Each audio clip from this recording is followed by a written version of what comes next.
We have so many different types of narratives in the SEC, but I'll put all that aside because the games are off. The world champion with the white pieces, Danny, in game 1D4. I think we're going to see a lot of different first moves by Magnus in this match. That's going to be my prediction.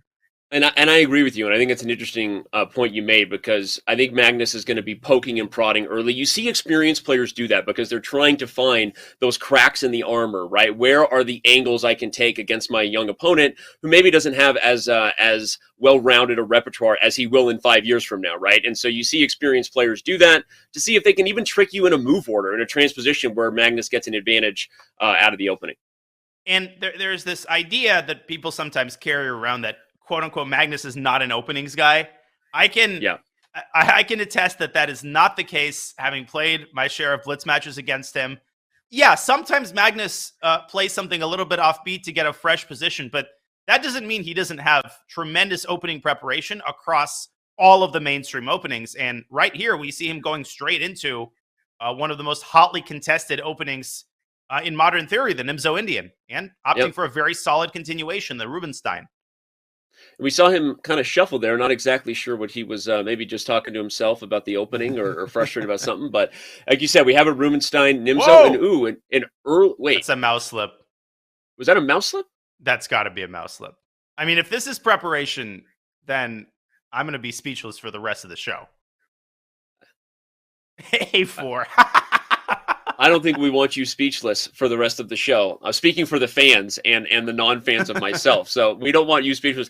But that is, wow, that's interesting. I will say something super ominous, and obviously this is super early, Danya, but I was the commentator in the 2021 Speeches Championship where Magnus lost to Maxime. That was last year, right? And I want you to know, Danya, that match started with an early mouse slip by Magnus Carlsen. Really? And it was weird because I remember me and Robert being like, what is going on here? I don't think I've ever seen Magnus mouse slip in an SCC.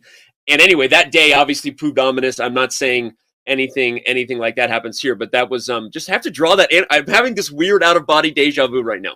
Listen, you never know nowadays whether a move is a mouse slip or not. Earlier, you could bet pretty safely. Now, I mean, A4 and H4 are just regular occurrences in basically every opening, but I don't see any justification for weakening the B4 square like that. It's quite clear that Gukesh is flat out better out of the opening here, given his control over the B4 square. The idea of playing A3 and B4 is a very important component of White's plan in these lines. So without it, Danny, Black is holding all of the cards here in the early going.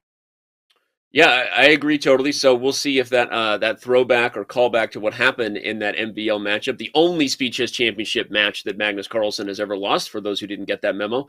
Okay, but it's early. White is a little worse, but still, you're going to get castled. There's going to be a lot of chess ahead in this game.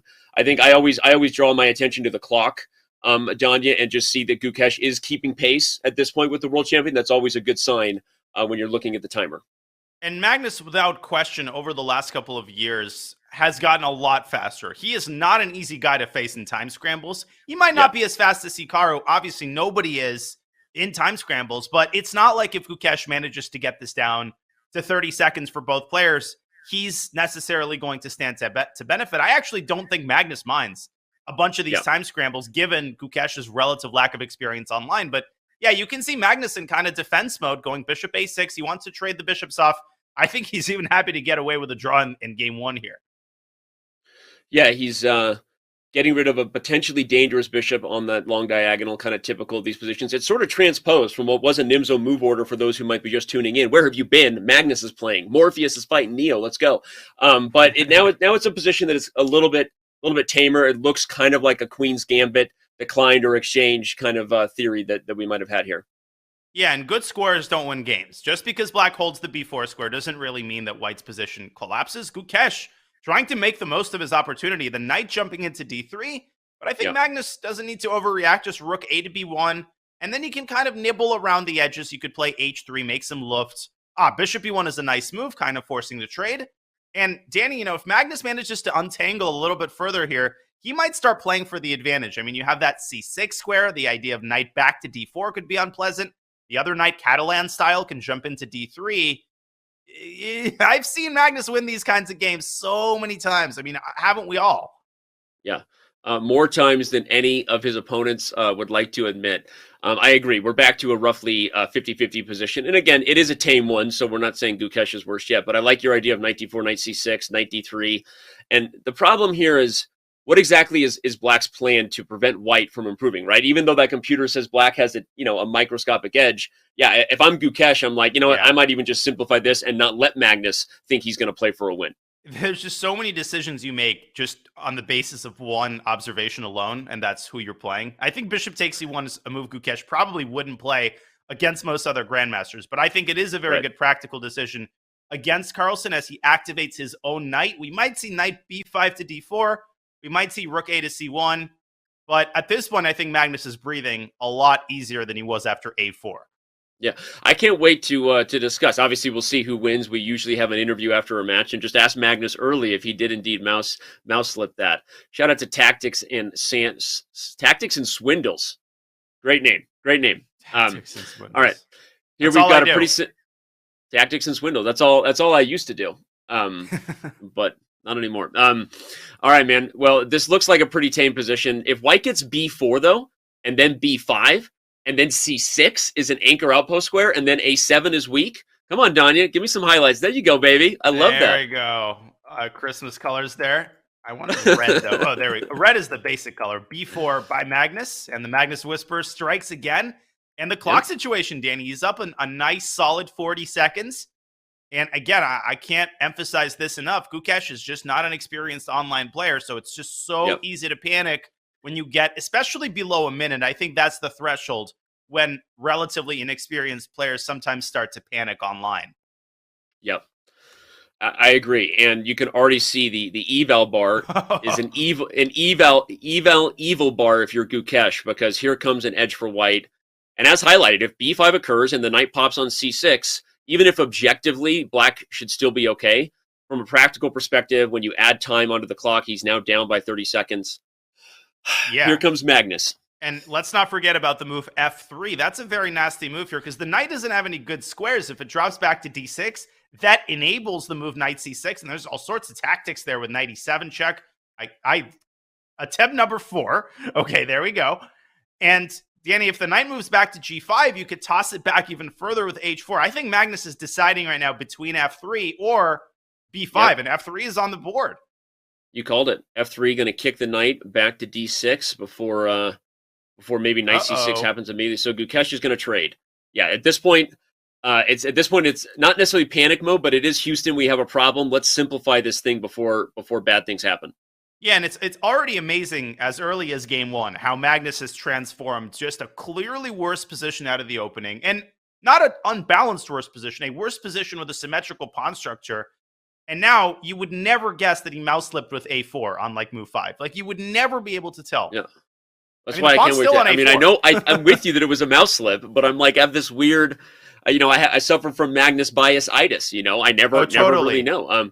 No, totally. By the way, Queen d2 threatens, or it did maybe threaten knight takes a7 because the rook would have been overworked on d7, but Queen g5 hits e3, so Magnus has to defend that pawn. Yeah, and you normally don't want to play f4 here and weaken the e4 square. You definitely don't want to give too many prospects to Black's knight. Yep. But, I mean, Magnus might decide on something a little bit more drastic given Gukesh's time situation. You could also see a move like rook to c3. If Gukesh can get the rooks off the board, I think he would love to do that. Given the fact that White's got these weaknesses. I think we got to show the line you're showing if we want to bring up the analysis board. We have to show this sacrifice coming from Gukesh. Knight e4, potentially with queen takes e3 check. I think we got to show that. Knight e4, queen takes d. Oh, no, rook c3 wasn't played. Rook c2 was played. Oh, rook c2 was played. But I think this illustrates the general idea, which is that White can go hunting for the queenside pawns, but e3 is always going to be a problem. But Danny, I think the idea of rook c2 is an antidote to knight e4. If you play it now, this looks very imposing, but after king f1, there are simply no checks. The rook's defending f2. Very important. Yeah, so rook c2 does stop not just queen f2 mate, but if the king had gone to h1, the infamous Venus flytrap mating pattern. So that's what I wanted to show, was that Gukesh had an awkward threat there. But okay, it doesn't happen. Magnus plays rook c2. We see in the live position, Gukesh has offered a queen trade. No, that's the worst thing to do against Magnus. You've got a worse endgame in game 1. And again, look at the time. You've got 30 seconds to defend it. I don't know about this. I'm with you. And I I draw attention to the time control for those just tuning in. We got a long format ahead here. 90 minutes of 5-minute has just begun. We are only in the first game, but Gukesh under 20 seconds starts to become its own enemy, the clock. You got two enemies now, the world champion and the clock. And the third is the fact that you're a pawn down at a rook endgame against the world champion. I think Magnus would be playing for a win with black here. I mean, when you're the one down a pawn, Magnus is just going to kind of push his kingside pawns, maybe f5. There goes the second pawn. Now Gukesh is losing this. No way. Objectively, yeah, it's hard to be in a lost rook ending against Magnus. But okay, Gukesh, he will get white. Right, next game, and that'll be interesting to see what the youngster brought to the table in regards to preparation, because players don't hold back in this format. Right. You know, there's a lot at stake, and you see theory happen on deep levels in the SEC. I'm not saying this game's over yet, but I'm saying this game's over. I think I'm not saying it's over, but I'm saying you're kind of saying it's over. Of course, Magnus, you know, he screws these up about one time out of every 100. He's got plenty of time. Great time management in the endgame. Now it's over. Yep. Now he's just going after all the pawns. No, 2 seconds for Gukesh, and he's simply going to resign.